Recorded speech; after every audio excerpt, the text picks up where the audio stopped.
Hello and welcome to SEO is Not That Hard. I'm your host, Ed Dawson, the founder of keywordspeopleuse.com, the solution to finding the questions people ask online. In today's episode, I'm going to cover white hat to black hat and everything in between. Any newcomer to SEO will before too long start to come across people talking about different techniques in terms of hat colours, mainly white hat or black hat. This, for those unfamiliar with the terms, is likely to be baffling. So let's dig into where this idea of hat colours comes from and what it means in terms of SEO. The term black hat originated in the computer hacker community, not the SEO community, and was coined to describe hackers who violate laws or ethical standards for nefarious purposes, for example, cybercrime, cyber warfare, and other malicious reasons. In contrast, a white hat hacker is someone who only tries to find flaws in computer systems with the system's owner's permission and will only exploit them with permission, and they don't reveal the existence of any flaws until they've been fixed. The idea of using black hat and white hat as terms stems from 1950s Western films in which the bad guys wore black hats and the good guys white hats or other light-coloured hats. So in the computer hacker community, black hat hackers are the people who look to find and exploit loopholes in computer systems without regard for the legalities of doing so, whereas white hats are the people who look to find and help the loopholes get fixed without exploiting them. Okay, so that's where the terms originated, but it's not SEO, right? At some point in the 1990s, when search engines entered the scene, so did people looking to improve their website rankings, and so SEO was born. This is where black hat SEO and white hat SEO was born at the same time. The dividing line here was less about legal and illegal methods, though some things can be illegal, I'll cover that later, but more about whether you abided by the terms of service that the search engines set for sites they would or wouldn't include in their indexes. If you only ever do things that follow the rules, you are considered a white hat SEO. If you're happy to do things that are against the rules set out by search engines, then you are a black hat SEO. It's as simple as that. Or is it as simple as that? I don't think it actually is, really. Let's look at the first part of this, which is the terms of service. We'll consider this really in terms of Google. Most of the search engines have similar ideas and concepts, but it's Google's what we're looking at. So the terms of service, and that is what Google talks about. Now, these terms of service are not the law. This is the big differentiation between computer hacking and black hat in that sense, and black hat in the terms of SEO. Black hats, if they violate Google's terms of service, aren't actually breaking any laws. So that's not illegal behavior. So for those people who think that, it's immoral because people are breaking the law when they're doing black hat SEO, that in most cases is not true. So it's a choice people make, but I wouldn't say that it's necessarily immoral. It's just a choice that someone is making about whether they're going to follow those terms of service to the letter or not. And if you actually read the terms of service in detail, there's so much leeway in there for Google to potentially penalise almost any behaviour of anyone who's trying to improve their search engine rankings, that pretty much even those people who consider themselves white hat are likely to be able to be penalised, because even just creating content for the benefit of search engines is really against the terms of service. And I don't know any SEO that has never created some content really just for the search engines to get people in.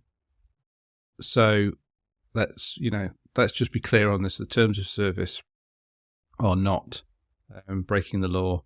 You break those, and so therefore it's not really a moral thing. It's not an illegal activity to be black hat. So for anyone who considers themselves a black hat out there, I've got nothing against you doing it. I would be a liar if I said I'd never experimented with black hat stuff. For me, the distinction between white hat and black hat SEO is the longevity of any project that you're working on. So let's think about it. If you are fully white hat and you don't do anything to break the terms of service, it means that Google won't ever penalise you as long as you follow their rules. Therefore, any work that you do should be long-lasting by that marker. Whereas if you're doing black hat SEO, then you're accepting the risk that the techniques you're using might be picked up by Google, and your site may be banned, penalised, downgraded, whatever. But you're accepting there's a risk in the technique you're using. So then the difference between white hat and black hat is really a risk to reward ratio that you've got to look at. And that's fine if you understand all the techniques that you're using and whether they're white or black hat. And that's where the tricky thing comes in, where you involve other people and other services as to whether the services that you're subscribing to or the techniques that you're following based on people's recommendations, how closely they match the terms of service. So, for example, link building is something that people do. And there are plenty of companies out there that offer link building services. Now, if you read the terms of service at Google, that is against their terms of service to do link building, especially paying for links. So if you pay someone to link to your website from their website, or use a broker to do the same for you, then that is technically, that's black hat. And if you get caught out doing it, then you can get penalised. And Google will do manual actions, that's manual penalties, where they'll specifically discover your site is doing that, and an actual person will put a marker against your site and downgrade it in the rankings, maybe even ban it. They'll also do it algorithmically, where they have algorithmic models that automatically detect paid links, and if they find them, then they will penalise those links and maybe penalise your site. They'll penalise the seller of the link and the buyer of the link. Now, it's really difficult for them to get all of them, and I'm not saying that link building by buying links doesn't work in some cases, and quite often it does, but it's a case of how long will it work for? And that's the same with any black hat technique. It's how long will it work for? People who are dedicated black hats and accept that risk entirely, they work on a churn and burn model where they will just create a site and use black hat techniques to rank it as quickly and as fast as possible, run it for as long as they possibly can, and then when it gets caught out and burned, they just ditch it and start again, and they accept that as part of their method, and that's fine. As far as I'm concerned, that's absolutely fine. White hats on the other side, they don't want to do that, so they don't do things that violate their terms of service knowingly, although some might do as they go along, but knowingly they'll try and avoid them all. So you have to decide where you want to sit, and this is where the third hat comes in, the grey hat. Now, this is where probably most people actually are, whether they know it or not. Even the black hats will still use white hat techniques where they work. They still might create great content that Google wants you to create as part of what they're doing, alongside their black hat techniques. So really, everyone is probably really a different shade of grey.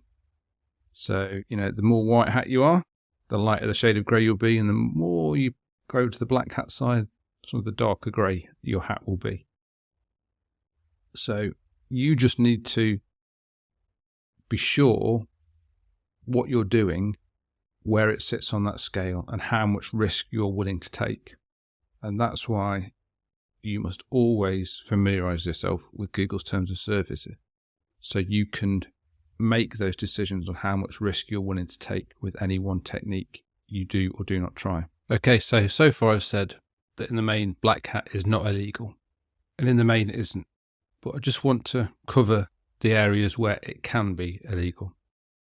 And the main technique that some black hats use that is illegal is hacking websites to insert links in them. So this is where they get other websites to link to them by not paying the person or any other method. They literally just hack the website and insert their link. And there's ways of doing this. Hacking popular plugins on WordPress, for example.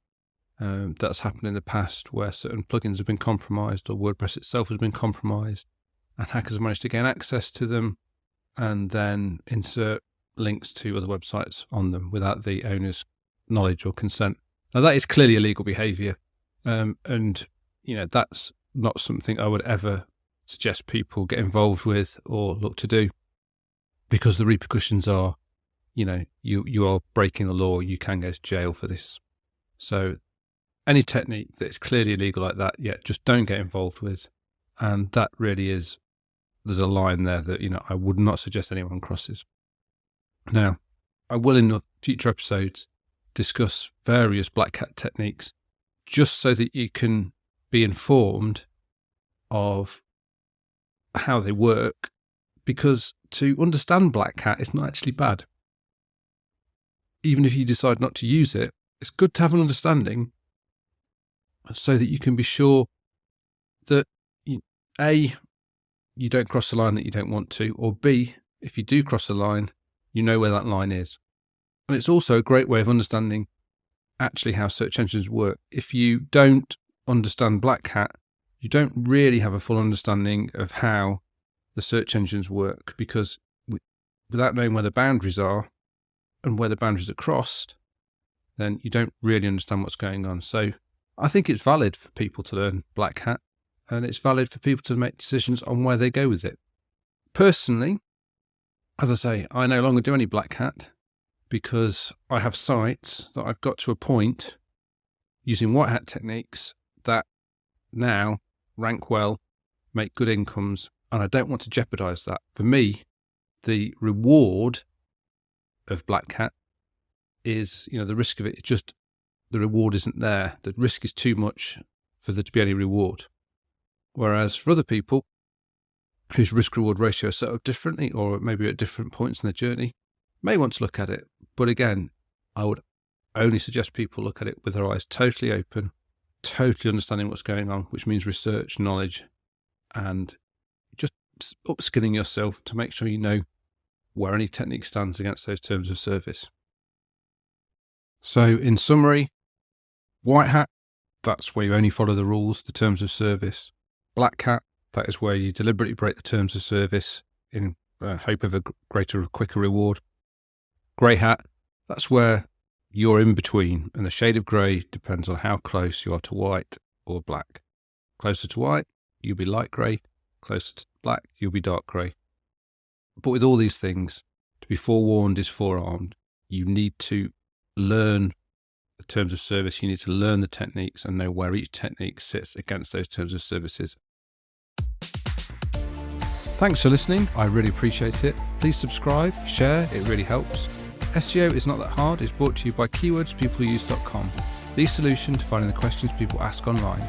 See why thousands of people use us every day. Try it today for free at keywordspeopleuse.com. If you want to get in touch or have any questions, I'd love to hear from you. I'm at Channel 5 on Twitter. Or you can email me at podcast@keywordspeopleuse.com. Bye for now, and see you in the next episode of SEO is Not That Hard.